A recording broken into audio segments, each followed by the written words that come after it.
it's Vicky. Yep, that's me. Here we go. So I started with this background and I wish I had recorded when I made it, but I didn't. I looked at it and it looked very deserty to me. I live in Arizona, lots of desert. And so I decided that it needed to be a lizard. And I like geckos. We used to have a gecko. His name was Colgate Optic White. He was my daughter's gecko, and then she went off to college, so then he became mine, and I was very attached, and then he died. Anyway, here nor there. So you can see that I use the light table to put on the outline, and then what I do is I use Q-tips and 99% isopropyl alcohol to kind of map out the shapes. And then I just use regular alcohol ink markers, illustration markers, to add color. So I am adding color with the markers. I'm taking away ink with the Q-tips.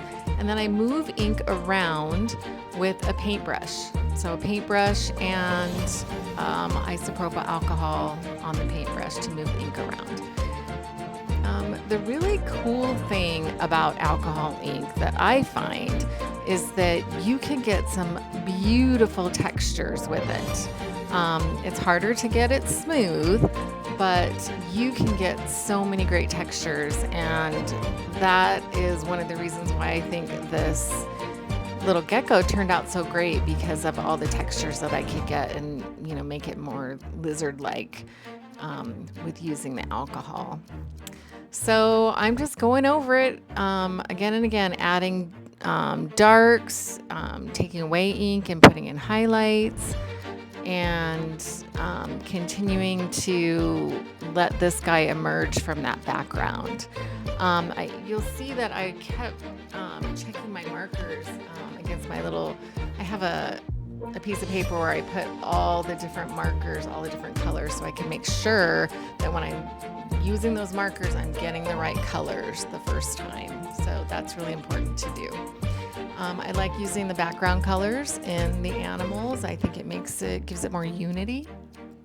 So I recommend doing that. And now I'm doing the eyes, and I feel like the eyes are always the most important part of any animal. If you can get the eyes right, then you've got a winner there.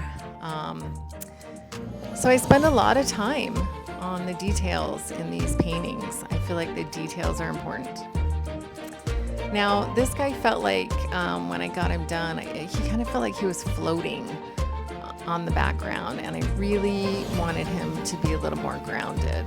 So in a minute, you're gonna see that I decided to put a shadow under him. And that is always a little tricky because you're messing with the background. And with alcohol ink, it's really hard. You can't really get layers. So whatever you put down is going to replace what's already there. And so when I put down those shadows underneath him, it was kind of tricky, but I think it worked out pretty well. So you'll see me do that in here in a second. But you can see all the details I'm putting in it and getting those lights and darks in there. Okay, here we go with that shadow underneath. It was tricky. I was so scared to do it because I didn't want to mess it up, but it just really, really needed it. So I just went in there and tried to be really gentle and used a really light-handed, and gosh, I think it just made all the difference. It made it look, almost 3D like with that shadow. So don't be afraid to mess with the backgrounds if you have to. If you don't have to, though, don't do it, because you can't fix it. Once it's there, it's there. Once it's done, you can't really get the backgrounds back. So also with this guy, I felt like the upper left there was a little bit lacking. It was kind of boring. So I just added some dots, some different bubble dots in there, and there you go. So this one's called Well Hello. Isn't he cute? Oh my gosh.